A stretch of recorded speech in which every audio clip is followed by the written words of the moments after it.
I think we will see the state lose the monopoly of violence much more often than we are used to seeing. So I think we'll see more riots like Southport. I think we'll see more riots like Ballymena. I think we'll see more riots like Gaza. I think we will see more riots like the Leicester cricket riots. So I really do think we're on this path, and I don't think it's a comfortable place for us to be. Coming up on British thought leaders, Tom Jones on the weakening of British identity and increasing communal tensions. We've watered down the idea and meaning of British culture, and that actually makes it much harder for people to integrate because they've got less to integrate into. And I think that speeds up a process whereby people form their own identities, and I think increasingly that is being done around ethnicity. Tom talks about a rise in sectarian politics, ethnonationalism and disillusionment with what Britain has to offer. There is a real intergenerational hostility because in terms of living standards, they're flatlining for 25 years, which has coincided with mass immigration. And somebody like me, I would argue that those two things are inextricably linked.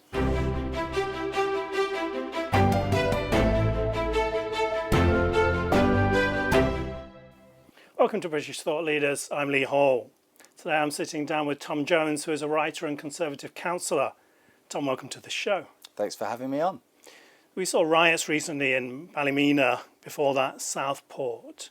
Do you think we're now a nation that's on the edge of these kind of violent riots kicking off? Yeah, unfortunately, I think we are. I think we're at a real tipping point for Britain, and I've written about this recently, and Ballymena in particular. I think we are moving into a new stage of our history, and I called it neo-communal Britain, which is basically the whole essay was framed around a quote from Lee Kuan Yew, who said that in an ethnically mixed societies, all political loyalties eventually devolve down to the ethnicities. And I think where we are heading is that the rate of change, of demographic change in Britain has been so vast that we no longer have a coherent polity. I think we have a population who is basically because of the ideas of multiculturalism, which is that all cultures are equally valid, meaning that you can't have one dominant culture, which obviously previously would have been British culture, but also that you can't really make great demands of your arrivals, of new arrivals to integrate into society. I think we've watered down the idea and meaning of British culture, and that actually makes it much harder for people to integrate because they've got less to integrate into.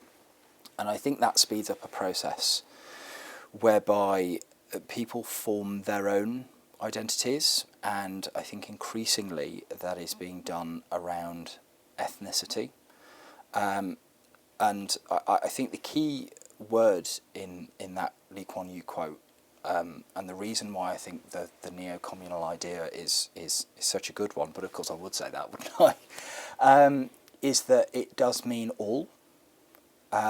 So, as examples of neo-communalism, we have the Leicester cricket riots between the Pakistani and Indian communities after a cricket match. Then we had, obviously, the riots around Gaza. And then it's been kind of a miracle that we haven't had more Indian-Pakistan riots this year because of the border conflict there. But also this is a process that I think increasingly applies to the white population of Britain. So I use Southport as an example.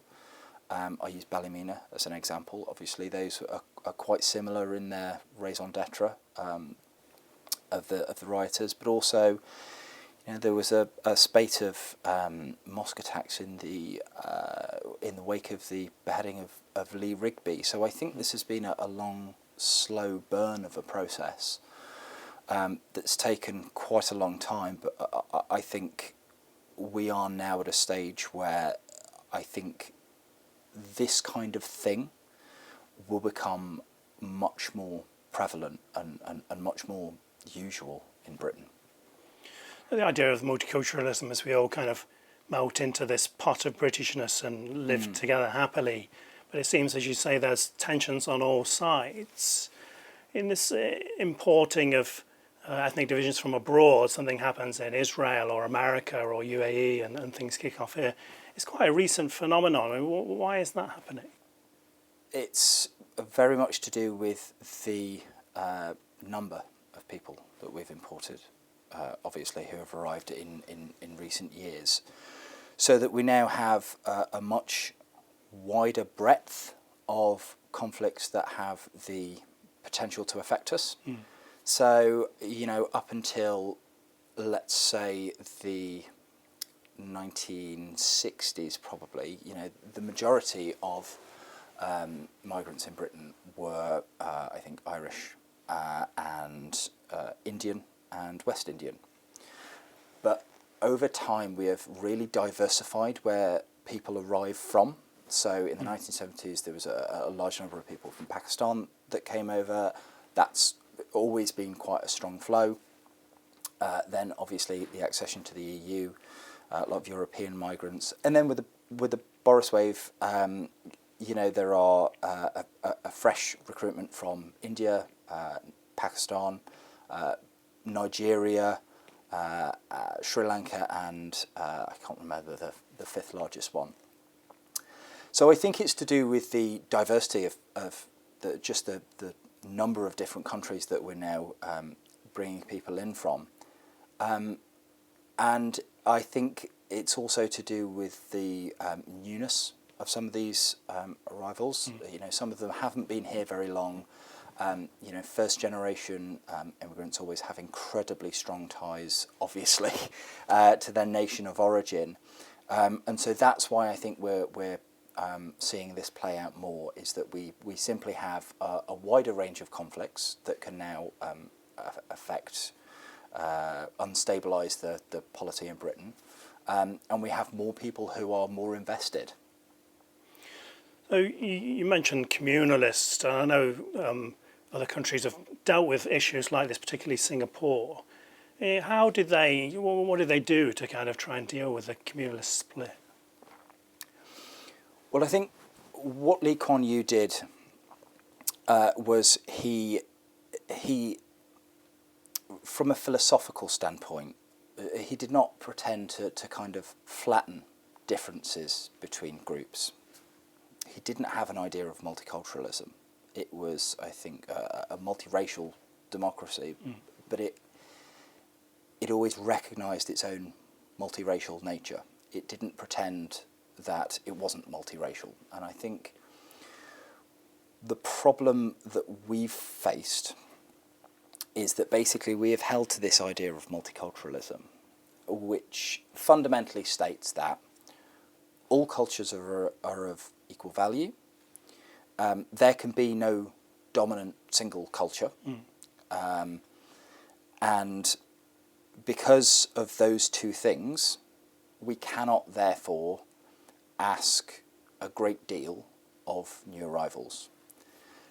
So what that means is, in practice, if you look at the use of British values in language, it really spikes and follows the increase in migration. So basically what we did was we created, almost out of thin air, British values that were deliberately very, very weak and applied to a vast number of people in order to integrate as many new arrivals as easily as possible. So these were kind of rule of law and things like that. Yeah, Right. which is, it is a British value, but it's not a unique British value No. by any stretch of the imagination. I mean, you know, you could name 10, 15, 20, 50 countries that have respect for the rule of law, that being the entire point. So without inculcating people into really what, into the culture of Britain, basically we've seen, I think, more and more people arrive who simply don't have our values, and I think that disparity becomes a bigger problem as you are taking people from countries with very significantly different values to ours. So it's not so much a problem if you're taking people from, let's say, America is a great example, or perhaps Argentina. Yeah. But it is more of a problem when you go to places like India. And so, and again, part of this is the rate of change. There is, I would question what integration policies, as important as integration is, I would question what integration policies are actually workable for 1 million people a year. Do you think somehow Britishness is being kind of squashed or denigrated to ease multiculturalism? Yes, I absolutely think that is the case. I mean, one of the things about Britishness is you can't really define it. It's like asking a fish to define water. It's 1,000 different things. Britishness. It's you know, it's the church graveyard where the rude forefathers of the hamlet sleep. It's Vaughan Williams. It's Shakespeare. It's that view, and it's that view, and it is indefinable. But in an attempt to define it, I think we've really squashed it down. I think you're quite right. We have quashed what it means to be British to values like the rule of law, respect for democracy, that are applicable to a great many number of people, and also to twee nonsense like fish and chips, and you know, love for our NHS. These are fundamentally, these are a part of British culture, but they are just, you know, they are a single slate on this great roof of a cathedral. Yeah, it's like if we didn't have the NHS, would we not have Britain anymore? Exactly.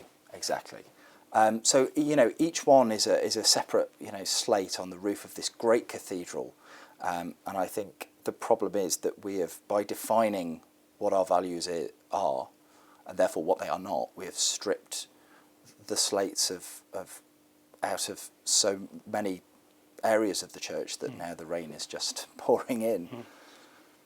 I want to look also at the political side of this. I mean, we have 5 pro-Gaza independent MPs already. If more people vote in this communalist way, we're not going to have a voting for the common good of the nation anymore. I mean, what impact do you think that would have on Britain? Well, I think it would be disastrous.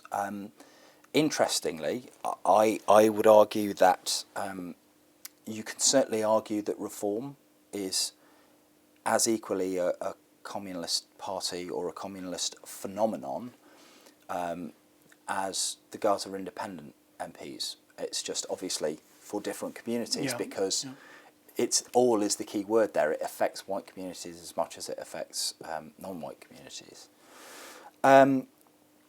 So I think it will be really interesting, not in a good way. I think this is a very, very, very big problem for Labour, actually. For a lot of years, Labour has relied on what are called biradari networks, which are kind of Pakistani kinship networks, to deliver a number of seats, particularly in the Midlands, obviously with high proportions of Pakistani people in the electorate. So politically, I think it's a real problem for them, because that then threatens threatens their electoral position. I think probably where it's going to go is probably British politics will become slightly more pork barrel in nature. And I also think it will have a really great impact on our foreign policy.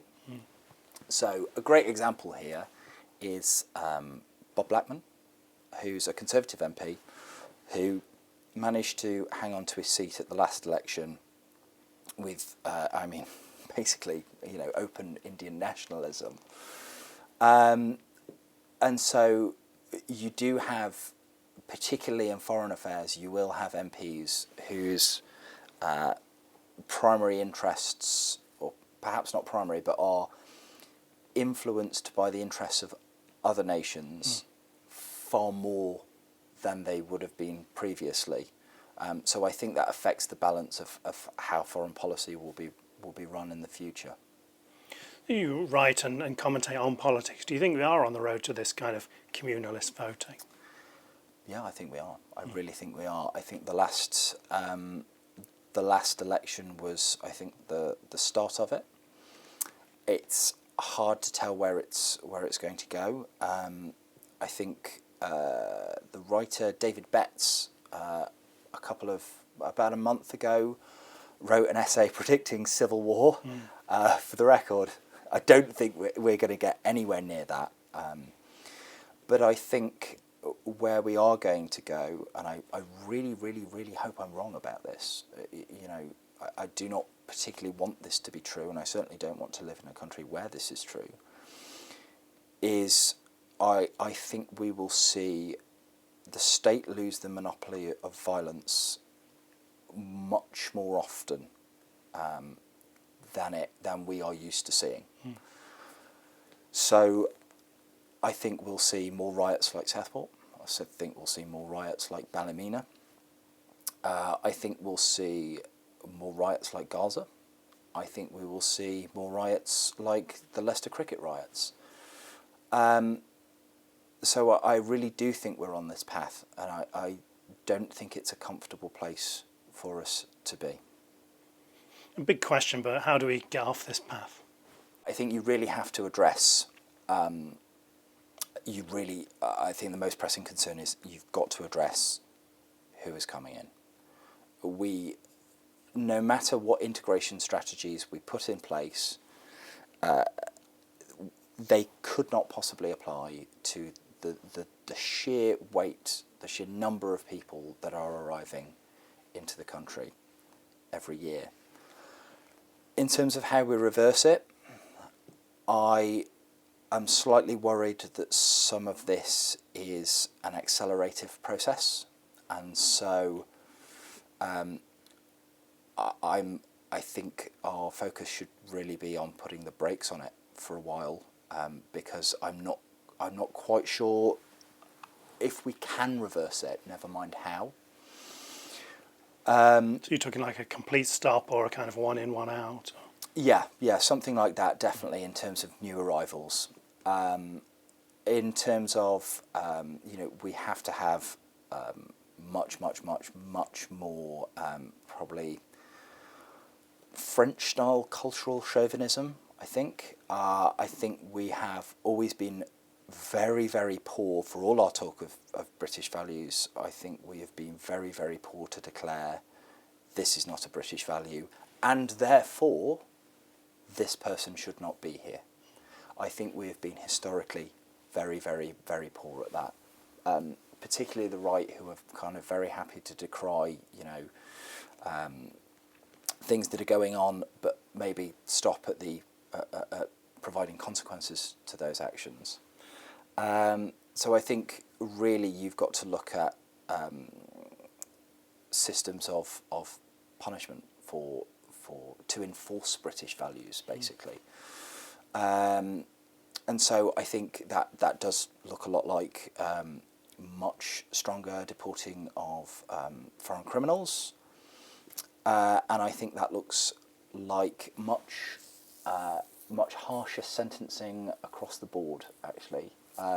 Obviously we have to sort the two-tier system out, but we have a legal system that basically carries no trust amongst the populace and holds no fear amongst criminals. And I think one of the things we've got to do is fix that and create a justice system that is worthy of the name justice, rather than just having what we have now, which I would argue is no more than a legal system, really.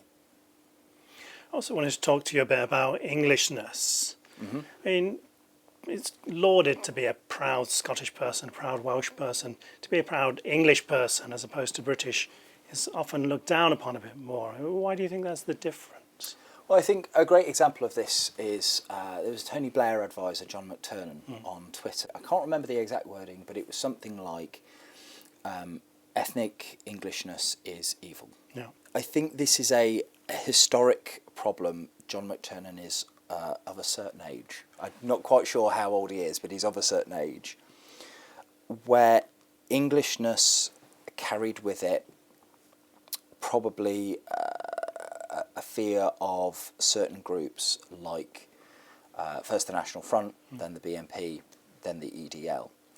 So I think people of a certain age see English assertions of English identity in a certain light, and I think that's not carried over to a new generation of people. It's like this football fan culture. Yeah, Right. yeah. And so I think, one of the, the discussion about Britishness and Englishness, I think that's actually one of the unexplored parts of that, is I think the cultural hangover that has come from the National Front, the BNP, the EDL, which really I think has prevented expressions of a English nationality in the same way that you would for a Celtic or a the nationality of basically anywhere else. So let's talk now about who can call themselves English. So there was a YouGov survey 2017. It said 4 out of 5 people think if you have 2 English parents or if you were born here you're English, and 57% of people think that if you grew up here you're English. Do you think that's as close as we'll get to a consensus definition? Yeah, I think broadly that's where most people are. I think there is a certain assumption or a certain acknowledgement that Britishness and Englishness are two different things. One is probably a more of a value system, and Englishness, I think, is certainly viewed as more of an ethnic issue or identification. But I think most people see that there is a state of flux in both of those things, and that there is no quite black and white. There's no quite black and white division between the two, and you can always have, interesting debates about edge cases, which is where all this Britishness, Englishness has come out from. Discussing whether Rishi Sunak is English. Sure.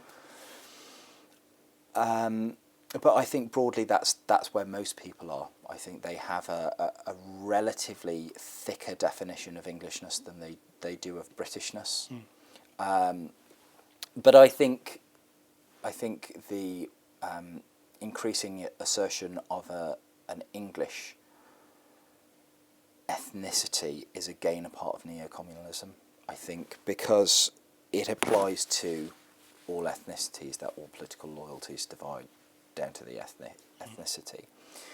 I think there is an increasing number of people who are more self-assured in defining English as an ethnicity, and having a relatively thick definition of that. On the right, we're seeing younger people agree with that definition. To be English, you need to be part of this ethnic group that have built the country over centuries. Whereas it seems the older generation are probably a bit more with the YouGov definition. People can move here regardless of demographic, they can become English. Mm-hmm. Why do you think there's a generational split? Well, again, I think this is partially the result of the surge in immigration that we've seen. I think probably younger people are seeing greater numbers of people who are making no effort to meaningfully integrate, and probably because multiculturalism has watered down a thick sense of Britishness, I think probably identify less with Britishness as a concept. And so if it is in the nature of all groups to identify. So if you can't identify with, something like Britishness, you then retract back to your ethnicity. And I think that's, I think that's what's going on. I think it's a watering down of what it means to be British, the effects of that both for incoming new arrivals and people who are already here. People obviously want an identity that gives them a sense of belonging. Is it that Britishness doesn't really give that anymore because it's been diluted so much, whereas the Englishness is something that people can connect with more? Yes, absolutely. So if you say NHS, NHS worship and fish and chips are examples of Britishness, if it's a twee nonsense like that, I mean, there is an element of very deep cringe in this, in that young people, just find this kind of Paddington Bear stuff embarrassing. Yeah. I mean, it is kind of embarrassing, let's be honest. So I think there's a natural aversion to that. And also because it deliberately does not include a large amount of, or a large number of things that people do love about Britain, because of the fear, I think, of assertions of English identity. And I think one of the interesting things you see now is that I think it was an art gallery in Oxford put up a warning sign next to a constable exhibit, because it said, be careful around this art, because pictures of the English countryside can be used as basically as a spur to English nationalism. And so I do think it has been very carefully drawn around things that are very safe, and young people don't want safety. They want to be, there is a natural radicalism when you're, young. And so I think there is a big reaction to that. But also, so much about Britishness is contested now by people who fundamentally want to rewrite our history. So, I'm looking at a picture of Churchill. Churchill is obviously a huge part of British history and British identity. And there are an awful lot of people in this country who are spending an awful lot of time trying to demonise him as fundamentally evil. Yeah. So when even the things that the relatively limited number of things that you've come to define are being challenged as fundamentally British or fundamentally of any value whatsoever, then there's no real reason for young people to want to integrate themselves into that culture. And I think that's one of the big problems. I think also for these young people, there's not so much chance of them getting on the housing ladder. They're not going to get these excellent pensions. They're seeing the mass immigration into society and connecting that with some of their chances being ruined, and they just want to rock the boat somehow. Yes, I think so. I think absolutely that's the case. I think there is a certain element of intergenerational hostility that I don't think I've ever read about anything similar in British history. There probably is. There will be some history buff watching this.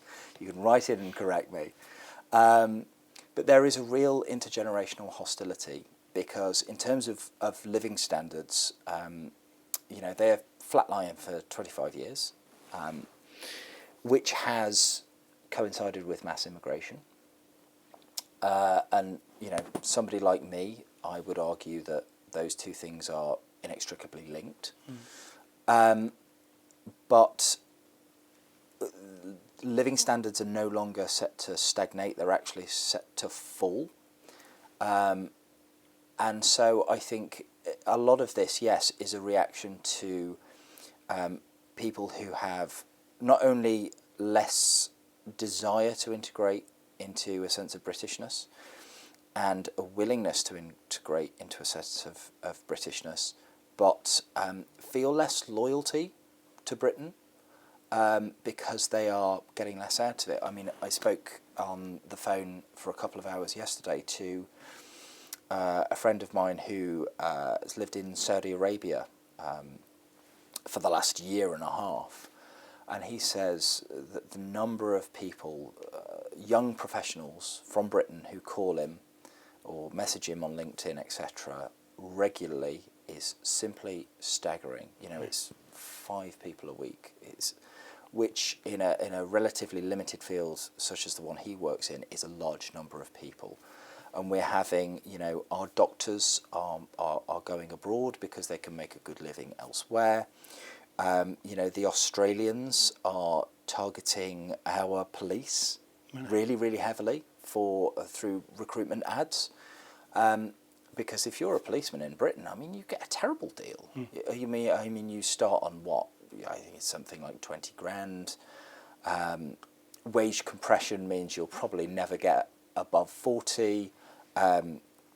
You're hated by the people you're policing. You are increasingly less trusted and respected by the people you're not policing. And so why wouldn't you go and swap, Birmingham for Bondi Beach? It's a far better quality of life. It's a far higher standard of living, better wages, and yes, you will be away from your parents, but, that's not going to keep everybody in the country. And I really do think, actually, we have to be very, very, very careful about the potential wave of expatriation that's going to hit us fairly soon.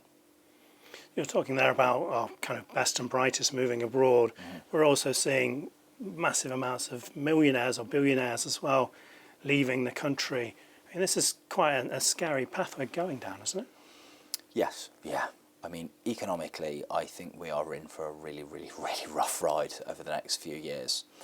I think fundamentally we probably have to stop spending quite so much money. I mean, to go back to the fundamentals, we have the highest tax burden since the Second World War. And we had a war to pay for then, by the way. We have the highest rate of public spending since the 1970s. We are supporting the biggest civil service headcount for something like 25 years. And yet somehow the average British taxpayer is getting less and less and less. I mean, somebody who is my age will get roughly around the same amount of state support that somebody born in 1930 would get. Which is 15 years before the welfare state was even invented, which is not great. Whereas, the generation, I think somebody born in about 1956, 1965, I think it's 56, will have contributed something like £900,000 over the course of their lifetime, but will stand to gain 1.6 million in terms of state support. And now, obviously, you also have to factor into that housing.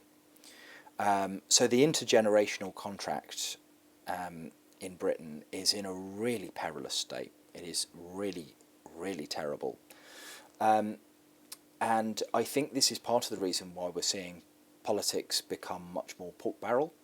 I don't think it's just neocommunalism. I think we have a political class that is increasingly seeing the public purse as a means to buy votes, and that money increasingly being used to support, to buy votes, basically, directly from people with kind of transfers of cash or benefits in kind, instead of being used to reduce taxes or invest in the country.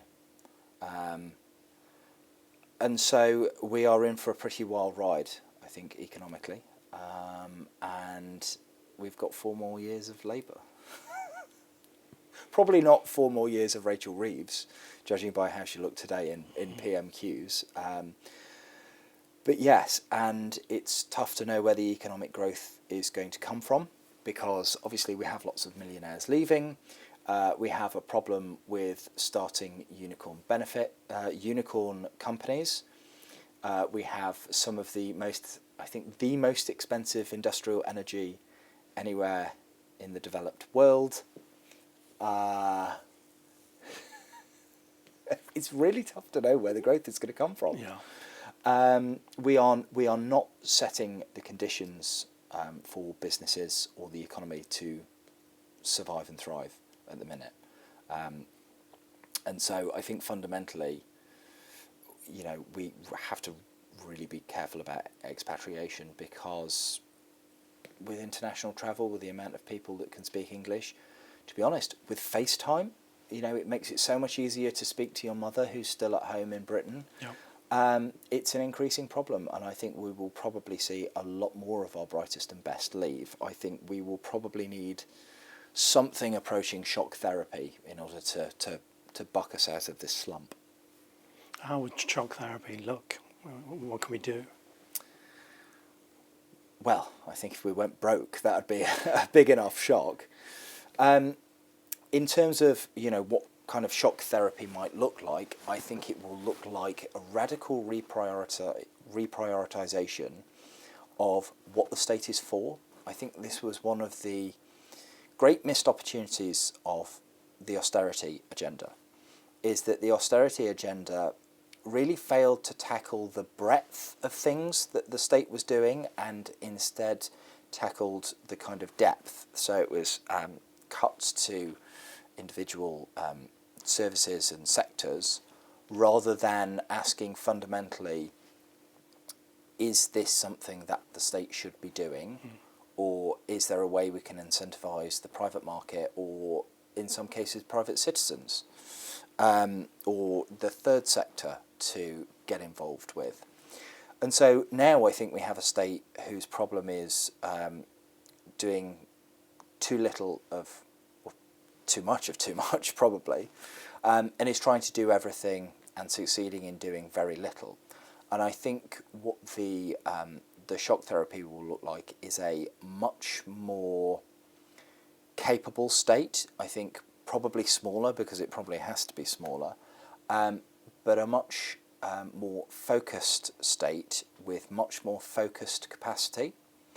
So it will have to focus on the things that fundamentally are going to improve living standards, rather than, how can we make this,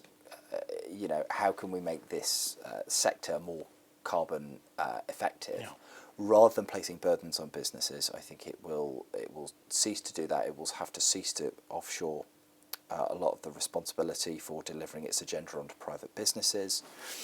And I think, in terms of equipping us for the future, I think that's really where the state capacity is going to have to be directed. Basically, you can't have, huge amounts of social care for new arrivals, a huge welfare package, and also, build a spaceport or, equip a space program. Yeah. You do have to choose between the two things. The state cannot do everything. And so I think some shocks to the system, I think fundamentally will probably be, in the long run, better for Britain, but very painful for us who have to suffer them. Tom Jones, thanks for joining us. Thanks for having me.